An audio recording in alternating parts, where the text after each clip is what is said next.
इलाहंगा उठोइले बा कि होठा होठा बाटे सटा के इलाहंगा उठोइले बा बेटिया आप भी सुन रहे हैं मां मिथिला म्यूजिक का कोई सखिया राती के बतिया हाय रे माता रे का कोई सखिया राती के बतिया माई रे लगे बोला के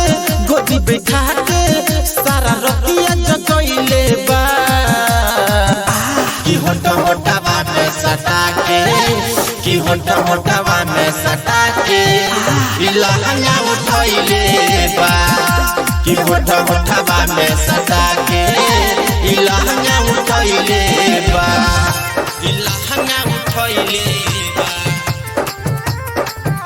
कि होठा होठा बाटे सटा के डीजे विकास बेटिया इलाहंगा उठोइले बा आप भी सुन रहे हैं मां मिथिला म्यूजिक दिलवा के बात का कही रात के कहानी माई रे धोके कवरिया में नाचला जवानी घरे बोला के कुंडी लगा के हाथ गलिया पधइले बा माई रे होठा होठा में सटा के कि होठा ढोरिया में सटा के इलाहंगा उठोइले बा कि होठा होठा में सटा के इलाहंगा उठोइले बा इलाहंगा उठोइले बा कि होठा होठा में सटा के डीजे विकास बेटिया इलाहंगा उठोइले बा आप भी सुन रहे हैं मां मिथिला म्यूजिक पलंग पलक के अइले करे शुरुआत हो हाय रे माता रे बारा चुचुनर होला